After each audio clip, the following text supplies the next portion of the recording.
Weekend Primetime. I'm Antonia Hilton along with Eamon Mohideen and Elise Jordan. Catherine is off.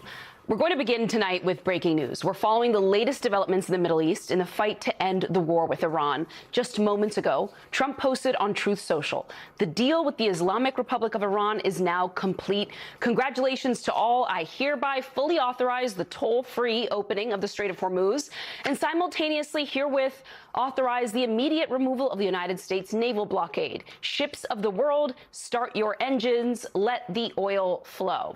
Also tonight, Pakistan's Prime Minister announced the official signing ceremony will be on Friday, the 19th of June in Switzerland, adding, quote, "We would like to thank the United States of America and the Islamic Republic of Iran for their commitment to finding a diplomatic solution to the conflict." So, Eamon, I have to go first to you to understand this. Gut first reaction is, I think millions of Americans will be relieved to hear that there is a deal here of some kind. But I think there will also be some trepidation, some confusion about the details as they emerge of what's about to happen next. And I think just the ultimate question is, are we better off right now in this moment, you think, than we were when this whole war began? Yeah, I mean, there's a lot to unpack there. And the short answer to your question is no, we are not better off. You know, just on the surface of it, you've had 13 American service members killed. You've had thousands of Iranians, including school children, killed. You've had a region in turmoil, and not to mention the people that have been killed in Lebanon and people killed throughout the Arabian Gulf. So just from a sheer human toll, we are not better off. And the reason why I say we are not better off is because the core questions that all of this was predicated upon. Will Iran have a nuclear program? Will it stop its support for proxies? Will it give up its ballistic weapons? Will it continue to be a threat to the region and to its Arab neighbors? None of those questions have been answered definitively. And so what it really does raise is, well, what has been achieved in this agreement? And it simply brings us back to February 27th, where we were on the eve of this war. You can see a lot of stress in President Trump's post when he says, let the oil flow, right? Because you can clearly see that this was a major issue that had America and the global economy somewhat crippled as a result of this war. And the first thing he does is acknowledge, not signaling anything to the brave American men and women who died in this war, not saying that this was a costly war, but saying to oil companies and to shipping companies, start your engines, let the oil flow. And it gives you a sense of the desperation and the pressure that Donald Trump was facing as a result of this war of choice, not a war of necessity, something that a lot of people said you did not need to do. And that, I think, is the context in which today's agreement is important to kind of keep in mind as we talk about it. I come back to the point that what we want to understand about this deal has not, moved forward. And the reason why I kind of say it like that is, if you go back to February 27th, where the United States was engaging in negotiations with Iran to try to end its nuclear program, we know that is not part of this immediate deal. The framework, as I understand it from speaking to people over the past several days, is that this deal immediately ends the war and at the same time opens the Strait of Hormuz. And the questions about Iran's nuclear program, its enriched uranium, all of that would be discussed over the next 60 days. So the real work begins. Exactly, in a separate track of negotiation. So that's where we are now. We're just going back to February 27th. And to your point, the real negotiations are now going to start over the next 60 days, which can be extended indefinitely so long as the two sides are involved in these talks directly. The Trump administration would argue that, well, they've made a dent in Iran's capabilities, in their weaponry, in their military. What do you think of that claim, given that we saw actually a pretty robust drone capability that we knew that Iran had, but had not exercised in the region in the way it did during this war? Yeah, it's a really good point. And there's a few things that I would kind of tackle with that. One is, I think it was just a week ago that the Iranians shot down an Apache helicopter right over the Straits of Hormuz. With a drone. With a drone. And then on top of that, they attacked Israel just a couple of days as well. I think it was last week as well when they attacked Israel with drones. They attacked Kuwait a week ago and killed a civilian there at the airport there. So whether or not you want to kind of get into the semantics of what the administration is, we destroyed their navy, we destroyed their military, we destroyed whatever it is, true. but Iran is still capable of inflicting damage on our Arab allies, on us, and on Israel. So the reality is Iran may have been weakened as a result of this war, true, but at the same time, it still has an unbelievable capability to inflict a lot of damage on us. So I wouldn't take a lot of value in what Donald Trump is saying about how much we've degraded Iran's capability. But I go back to February 27th, which was prior to that, Iran had not attacked its Arab neighbors. It did not have leverage over the Strait of Hormuz. It had not, directly engaged in direct war with Arab countries. It has done all of that as a result of the American war. So on some hand, Iran has been degraded, but at the same time, we have learned so much more about their capabilities, and now the country is being run, apparently, by much more hardline elements within the regime, and more of the power is consolidated with the Iranian Revolutionary Guard, which is way more hardline than some of the moderate politicians that the United States had negotiated with in the past and who were kind of more open to dealing with the United States. You have hardliners now in Iran who are making these decisions about war, and they feel emboldened by what they have just endured. Well, that's the other thing missing from Trump's post is, you mentioned how he's sort of sending a direct message to oil companies.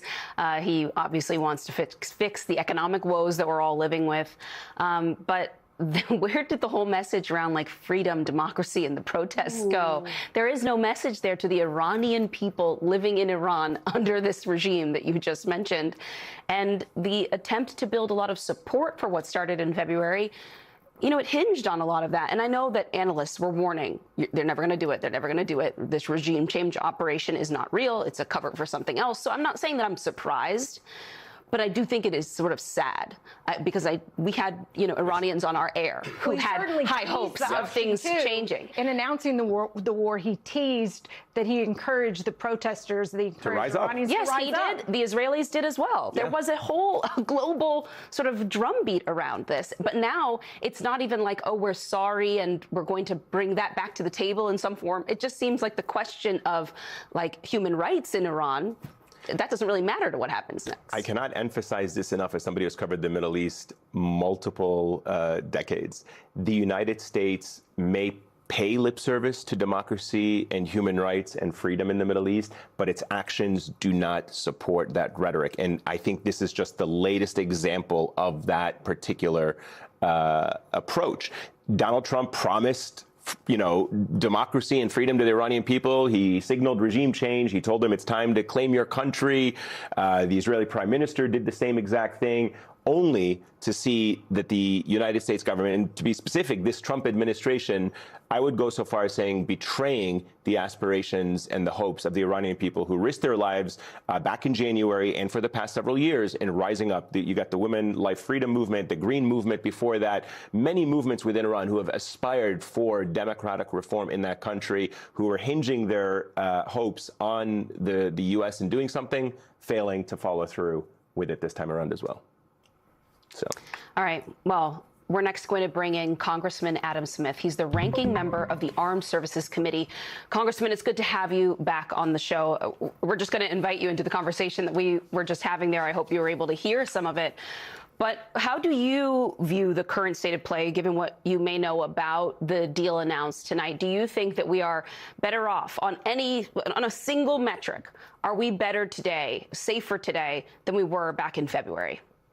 No, I mean, I substantially agree with pretty much everything that Ayman said in your first segment there. I mean, the two big initial reactions are, one, I really hope this sticks because stopping this war is so important. I mean, the devastation it's caused certainly throughout the Middle East, but across the world economically, it has expanded in all the ways that Ayman described. You have Iran attacking, half a dozen or more different countries in the Middle East. The war between Israel and Lebanon has exploded.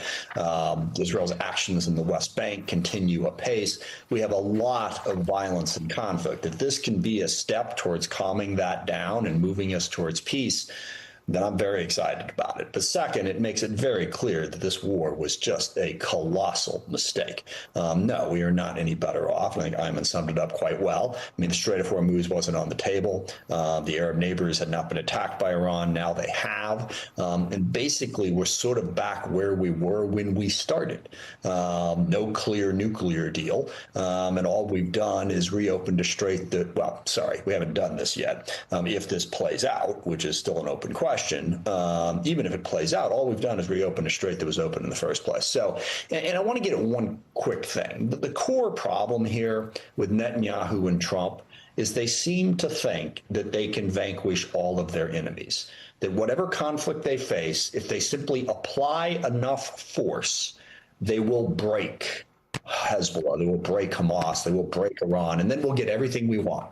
That is just not going to happen. This is a situation that's going to have to be managed. We cannot kill our way out of it.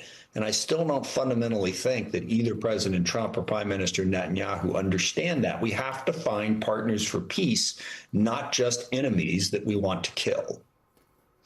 Congressman, let's play a clip of President Barack Obama earlier on ABC and what he had to say about this deal and Iran.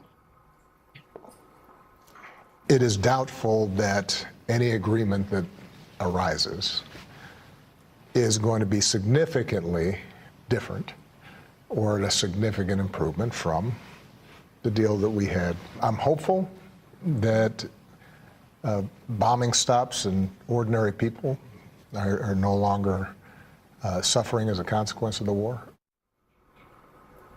Congressman, so you kind of have the conundrum that Democrats are in politically. The good thing for the world is that this deal is reached and that the war is contained and hopefully we can go back to where we were before. But it didn't accomplish anything except, putting us in this worse position and showing us the capabilities that Iran has with drone warfare. And because it's Trump, though, Republicans are probably going to be okay with giving Iran some money. They're going to say this is the most incredible accomplishment the world has ever seen. And they'll just basically flush the flat facts down the toilet and just say what they ever want to do. And I hope that we hold them to the facts on this. And this was always the problem with Iran. I remember back, and I was a strong supporter of the JCPOA, and a lot of people were critical of it. Well, it doesn't do anything about their ballistic missile program. It doesn't do anything about their support for terrorist proxies. There was nothing on the table that was going to address those issues. Iran is a nation of 93 million people with a hardcore Islamic regime that is dug in and not something that you can simply remove, which means you're going to have to deal with them. And President Obama was the first president to actually accept that reality. I think Fareed Zakaria wrote a piece a couple weeks ago about how the fundamental conflict with the U.S. and Iran is we were always on the one hand saying, we'd be better off if they were gone. On the other hand, we were trying to deal with them, and you really can't do both. Okay, you can't be trying to completely remove a regime and at the same time work with them. And President Obama accepted the fact that they were a fact of life, not one that we're happy about. I know, 47 years worth of conflict. They have supported Hezbollah and Hamas. They are dutifully trying to eliminate the state of Israel. All of that. We don't have a plan on the table to eliminate them, so we had better come up with a plan to deter them and deal with them. And sadly, on February 27th, we were as close as we've ever been. Okay, and part of this is you do have to fight sometimes. Don't misunderstand what I'm saying. I understand that Israel had to make sure that they contained that threat, but they had done that as of February 27th. Iran was in the weakest position they had been in. We were in a position to negotiate a decent deal, and instead Netanyahu and Trump decided, no, I think we can do this one quick strike and they'll be gone. And the depths of the stupidity in reaching that conclusion just cannot be adequately plumbed. Congressman, let me ask you about that situation, the relationship between America and Israel right now, because there is the concern that Israel could play spoiler to this. From what we understand, and certainly from what I've learned about this deal, the Iranians want to include Lebanon in that agreement. Donald Trump has hinted that he will incorporate Lebanon to the extent that he can, but he's also called reporters today, or at least he spoke to reporters today, which he often does whenever he wants to try to tout an achievement and a success. and he's expressed his frustrations with Benjamin Netanyahu about the strike in southern Beirut today. Are you concerned that the Prime Minister of Israel could play spoiler to this and try to engulf Lebanon in this war, so much so that Iran feels the need or compelled to respond? Yeah, absolutely. And it's Netanyahu, it's the extremists that he put into his cabinet. To have Smotrich and Ben-Gvir in that cabinet, hell-bent on endless war throughout the region, is a major impediment to peace. And again, Hezbollah weakened as they had been, in decades. And the Lebanese government anxious to try to work for an alternative to having Hezbollah, having the amount of power they do. And this was an opportunity for the Israeli government to work with the Lebanese government, with our support, with the Lebanese armed forces, not to eliminate Hezbollah. The idea that you're going to somehow be able to completely disarm them and eliminate them has always been a fantasy, but you can weaken them, but you can only weaken them if you build up the alternative. And the alternative is the Lebanese government, the Lebanese people, the Lebanese armed forces who don't like Hezbollah. But Israel's going to have to accept some risk. Okay, Hezbollah's not going away if they're going to get to peace. Otherwise, they're looking at an endless war and an endless conflict because Hezbollah and other forces, they just keep rebuilding and keep attacking Israel in different ways. So I'm very worried about it. I think President Trump better be strong and say, we need a ceasefire in Lebanon, too. Congressman, did you get the chance to listen to UN Ambassador Mike Walls earlier? I ask because some of what he spelled out in his interview earlier today, it sounded a bit like a pipe dream. I mean, as Eamon was saying earlier tonight, this idea that the work actually really begins now, because this is where the details become clear. All these challenges will have to be actually worked out across some kind of table. He was sort of confidently projecting, for example, that Iran is ready to give up support of its proxies. And that fact alone just doesn't seem believable to anyone who has been. It's not. Yeah, I mean, look, and again, to come back to my central point, which I made longer than I would have liked, that Trump still imagines that somehow he's just going to completely smash Iran. They're not going to be able to do anything. And that's what undermined the JCPOA, was the notion that, they made the perfect the enemy of the good. Iran's going to be a problem. I understand that. But we need to figure out a way to deter them. And I think this is what Trump has been saying for 2 months. We have a deal, right? How many times has he said that? But he's gone beyond saying we have a deal. He said Iran has agreed to everything. They're going to open up the strait. They're going to get rid of their nuclear weapons. They're going to stop supporting proxies. You're right. It is sort of like a wish fulfillment strategy, where if they say it out loud, that's going to make it so. It's not going to happen. We are going to have to work together with partners in the region to deter the bad behavior of Iran. We are not going to be able to destroy it militarily. Now, I think we got enough partners, we got enough capabilities that we can deter it and we can contain that risk.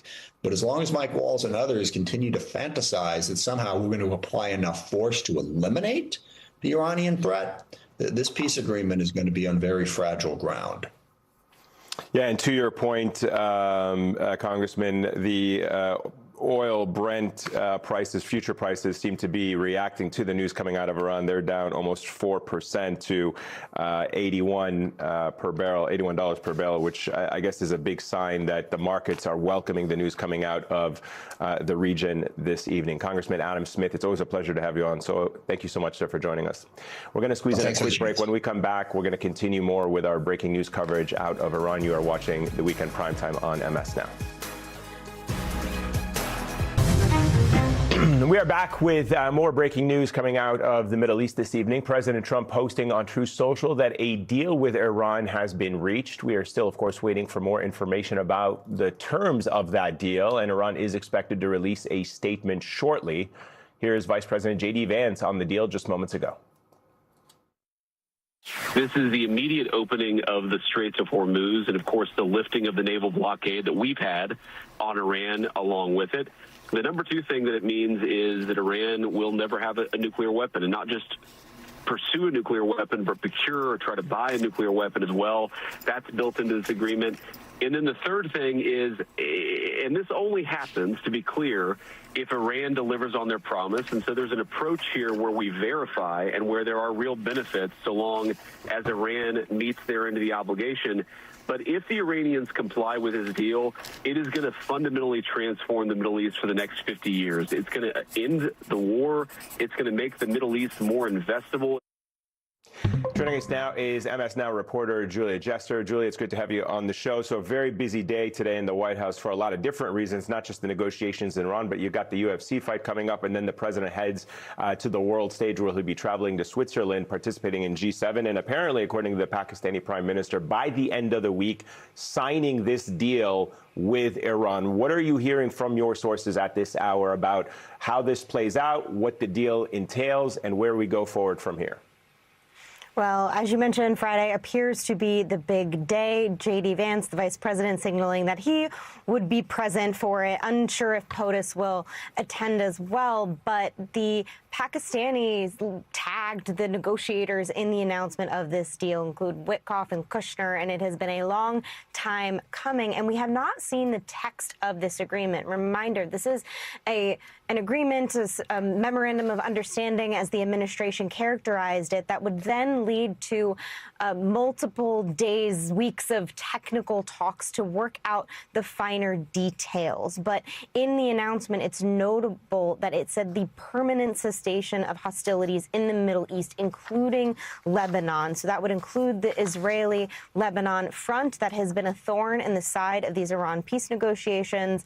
The Trump administration saying that these are on two separate tracks, but now they seem to be combined. But what we do know about this deal is, first and foremost, the president wanted a deal that he said would be better than the JCPOA negotiated under Obama. And while we can't really square the difference between the two without seeing the text itself, Trump administration officials were talking today about two key points that they think makes this stronger. The first being payment for performance, essentially, that Iran would not see any sort of sanctions relief or assets unfrozen until it proved that it was adhering to the terms outlined in a permanent deal. And aside from that, the verification process, that's the other aspect, arguing that the Obama nuclear deal had too many loopholes and they wanted to not trust but verify, but really make sure that inspectors could go in. Secretary Hegseth was pressed on that on the Sunday show earlier today. It's unclear what the enforcement mechanism will be exactly, but that's what that period of roughly 60 days, it seems, will be to hash out those finer details. But the president announcing on Truth Social following this news, he said, "I hereby authorize the toll-free opening of the Strait of Hormuz," as if he had the authority to do that. He does not.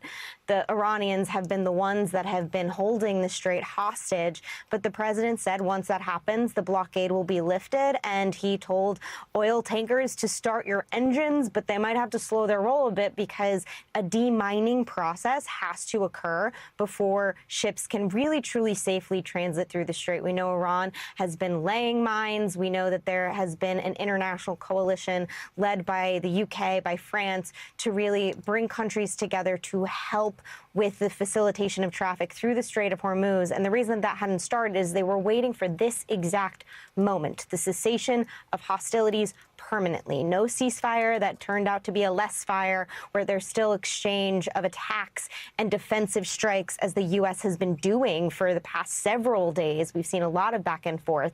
But ultimately, this deal means that there is progress on the freedom of navigation, hopefully, and we'll see the finer points when it comes to what they do with the highly enriched uranium is top of that list. Thanks, Julia. And joining us now by phone is John Kirby, MS Now national security analyst, former White House National Security Communications Advisor, and retired Rear Admiral in the USA Navy. So, John, could you talk to us about what this means in terms of the demining process of the strait? Is this peace deal going to be enough, as Julia described, for our allies, for us to begin the process of making sure that the strait is safe and open for business? I think that's an open question, and it's a great question to be asking. I think it's important to remember that this is a pause, not a peace. A pause, not a peace. It will be yet an extension of the existing ceasefire, which, as your reporter noted, wasn't much of a calm ceasefire. I mean, they were talking and fighting at the same time, which means they were not necessarily committed to doing one full-throatedly. So we have to wait and see The issue of the mines is a serious issue. These mines are largely floating mines. It means they go with the tides, and so it's sometimes hard to find them and locate them and remove them. And so it could be a matter of some weeks before shipping companies feel completely safe, even knowing they won't get hit by a drone or a missile, feel completely safe going through that strait, because I didn't see anything in there that indicated we were going to escort those ships. So I do think we'll probably see an increased flow here in coming weeks, which is a good thing for the global economy, but I don't think it's going to be anywhere near at the rate of passage of the strait that we saw before the war started. And can I ask if you had the chance, I asked Congressman Smith this a few minutes ago about UN Ambassador Mike Waltz and his message earlier today. The administration has been projecting, I guess, confidence that all of this is going to work out very much in the United States' favor, that on key issues like Iran's support for proxies like Hezbollah and Hamas, that they are just going to simply give that up over the course of these next 60 days as the real work begins. Do you have confidence in that? Is there a real risk of some of these major issues falling apart now as that process begins?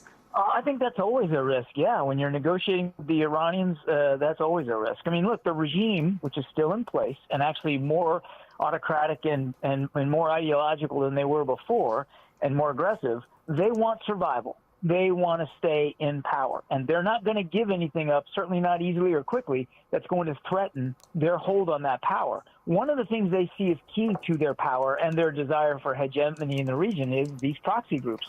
So it is very likely that that is going to be a tough nut for them to crack and a tough thing to get over the finish line. The other thing you got to remember, and this is the same for the IRGC, is it's not a monolith.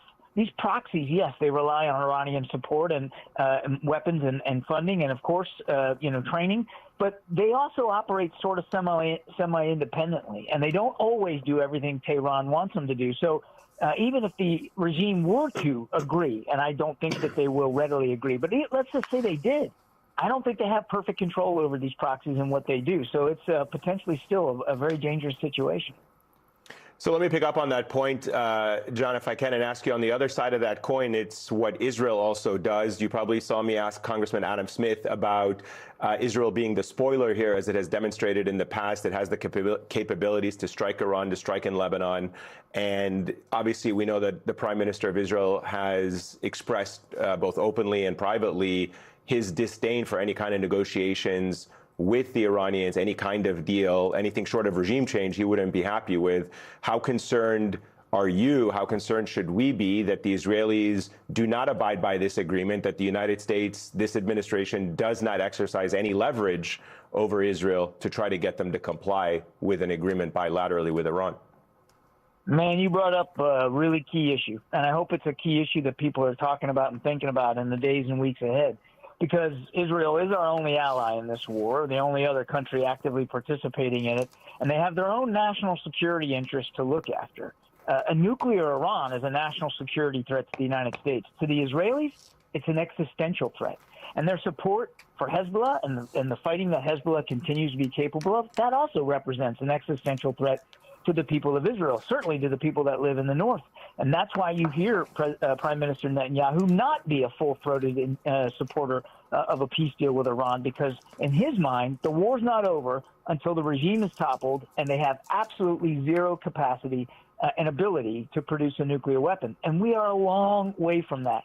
So Israel could be the spoiler. I can guarantee you they're going to be waiting very, very closely, watching very closely to see what the details of this agreement are. And they could actually potentially bring it all to naught if it doesn't meet their national security interests, and if they decide to continue to pursue operations against Hezbollah, Hamas, maybe the Houthis, and certainly in Tehran. And that is a distinct possibility. They have their own, again, interests at stake here, and they will, as you would expect Prime Minister Netanyahu to do, look after those interests first and foremost, regardless of what President Trump decides to agree to.